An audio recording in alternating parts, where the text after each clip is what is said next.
أعوذ بالله من الشيطان الرجيم. بسم الله الرحمن الرحيم.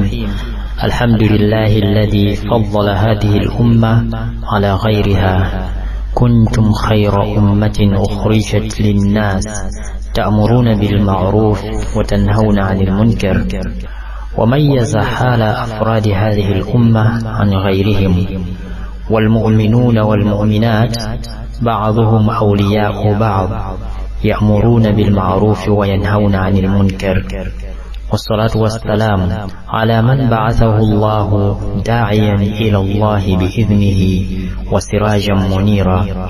فإن موضوع الدعوة إلى الله تعالى من أجل القربات وأوجب الواجبات، وبعث بها الأنبياء، وبها قام المجددون، وبها صلح أمر الدنيا والدين. وهذا الموضوع قد تكرر طرحه ونقاشه، ولا أدعي أني سآتي بجديد، ولكن سنبذل الجهد في نظم منثور الكلام وجمع ما يحتاجه المقام في عبارات مختصرة وإشارات معبرة، راجين أن يثير ما نقوله في هذه المحاضرة الحماس في القلوب للدعوة، وأن ينظم فكر الممارسات للدعوة، وأن ندفع أخطاء وقعت أو نخشى أن تقع في شأن الدعوة. كوني داعية. من المخاطب بهذه الدعوة؟ المخاطب تلك المرأة في بيتها، والمرأة في مدرستها، والمرأة في عملها وفي مجتمعها. فإن الناظر لتاريخ الدعوة يرى عمق نجاح الدعوات الفردية، وما الأنبياء والعلماء والمجددون إلا أفراد نجحت بهم الدعوة ونشر بهم الخير. يقول الشيخ السعدي رحمه الله تعالى: وإذا كانت الدعوة إلى الله وإلى شهادة أن لا إله إلا الله فرضا على كل أحد، كان الواجب على كل أحد بحسب مقدوره، فعلى العالم من بيان ذلك والدعوة والإرشاد والهداية أعظم مما على غيره ممن ليس بعالم، وعلى القادر ببدنه ويده أو جاهه وقوله أعظم مما على من ليست له تلك القدرة. قال تعالى: فاتقوا الله ما استطعتم. ورحم الله من أعان على الدين ولو بشطر كلمة. وإنما الهلاك في ترك ما يقدره عليه العبد من الدعوة إلى هذا الدين. وبهذا الكلام ندفع وهما قد يقع في الأذهان، وهو أن العمل الفردي في الدعوة لا يمكن أن يؤتي ثماره كالعمل الجماعي الذي تتجمع فيه الطاقات، بل من الممكن أن تكوني داعية أنت وحدك ومن بيتك. كوني داعية. يقول الله عز وجل: والله يدعو إلى دار السلام.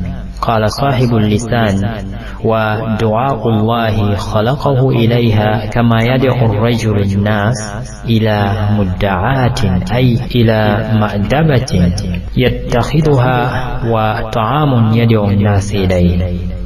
ودار السلام هي الجنة. يقول الشيخ السعدي رحمه الله في تفسيره: عم تعالى عباده بالدعوة إلى دار السلام والحث على ذلك والترغيب. من هو الداعي؟ قال صاحب اللسان: والدعاة قوم يدعون الناس إلى بيعة هدى أو ضلالة، واحدهم داعي، ورجل داعية. إذا كان يدعو الناس إلى بدعة أو دين، إذن قد ندعو ونسمى دعاة، ولكن لماذا ندعو؟ وإلى ماذا؟ ومتى وكيف وأين ومن ندعو؟ إجابات هذه الأسئلة ستحدد هل نحن دعاة للناس إلى بيعة هدى أو ضلالة؟ هل نحن دعاة إلى بدعة أو دين؟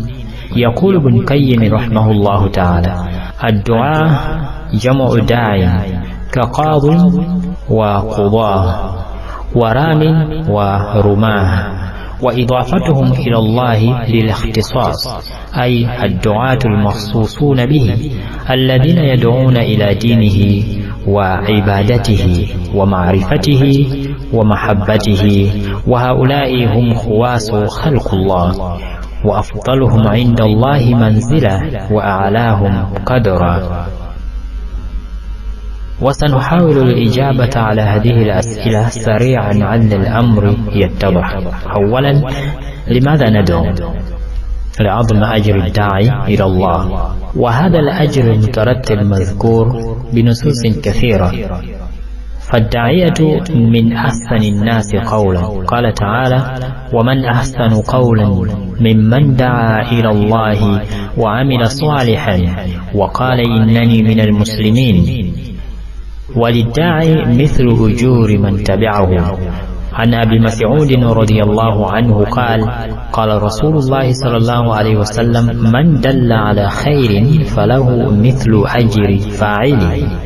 والاستمرار ثواب الداعي بعد موته. عن أبي هريرة رضي الله عنه أن رسول الله صلى الله عليه وسلم قال: إذا مات الإنسان انقطع عنه عمله إلا من ثلاثة: إلا من صدقة جارية أو علم ينتفع به أو ولد صالح يدعو له. رواه مسلم صحيح.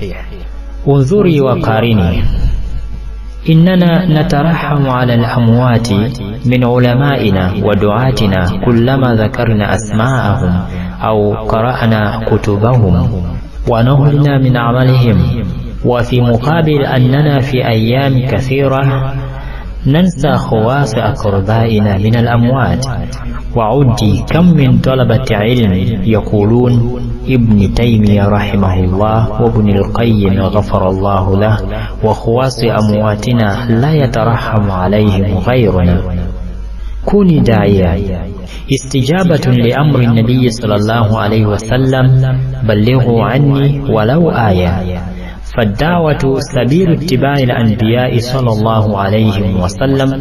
قال تعالى: قل هذه سبيلي أدعو إلى الله على بصيرة أنا ومن اتبعني وسبحان الله وما أنا من المشركين. سورة يوسف آية 108. يقول الشيخ السعدي رحمه الله: يقول الله تعالى لنبيه محمد صلى الله عليه وسلم: قل للناس هذه سبيلي، أي طريقي التي أدعو إليها، وهي السبيل الموصلة إلى الله وإلى دار كرامته المتضمنة للعلم بالحق والعمل به وإيثاره وإخلاص الدين لله تعالى وحده لا شريك له. كوني داعية لكي تعذري أمام الناس يوم القيامة. قال الله تعالى: وإذ قالت أمة منهم لم تعظون قوما الله مهلكهم أو معذبهم عذابا شديدا قالوا معذرة إلى ربكم ولعلهم يتقون. سورة الأعراف آية 164. يقول الشيخ السعدي رحمه الله تعالى في تفسير هذه الآية: فقال الواعظون نعظهم وننهاهم معذرة إلى ربكم، أي لنعذر فيهم ولعلهم يتقون، أي يتركون ما هم فيه من المعصية فلا نيأس من هدايتهم، فربما نجع فيهم الوعظ وأثر فيهم اللوم. وهذا هو المقصود الأعظم من إنكار المنكر ليكون معذرة وإقامة حجة على المأمور والمنهي، ولعل الله أن يهديه فيعمل بمقتضى ذلك الأمر والنهي. ويقول ابن كثير رحمه الله تعالى في تفسيره: معذرة إلى ربكم، أي فيما أخذ علينا من الأمر بالمعروف والنهي عن المنكر ولعلهم يتقون. يقولون ولعل لهذا الإنكار يتقون ما هم فيه ويتركونه ويرجعون إلى الله تائبين. كوني داعية طلبا للنجاح في الدنيا والآخرة. قال الله تعالى: واتقوا فتنة لا تصيبن الذين ظلموا منكم خاصة واعلموا أن الله شديد العقاب. يقول الشيخ السعدي رحمه الله تعالى في تفسيرها: واتقوا فتنة لا تصيبن الذين ظلموا منكم خاصة بل تصيب فاعل الظلم وغيره. إذا ظهر الظلم فلم يغير فإن عقوبته تعم الفاعل وغيره. وتقوى هذه الفتنة بالنهي عن المنكر وقمع أهل الشر والفساد، وأن لا يمكنوا من المعاصي والظلم مهما أمكن. كوني داعيا لتصلحي ويصلح بك المجتمع. تبذل الأم الجهود في البيت لتصلح نشأة ولدها، فإذا خرج وجد ما يضاد هذه التربية علما وعملا وسلوكا واعتقادا. فلو وقعت الدعوة موقعها وعلم الناس ما يجهلون لاجتمعت العقول على مقياس الصواب. والقلوب إذا لم تجتمع على عقيدة سلفية سليمة كان أصحابها في شقاق لن تجمعهم الأنساب ولا الألقاب.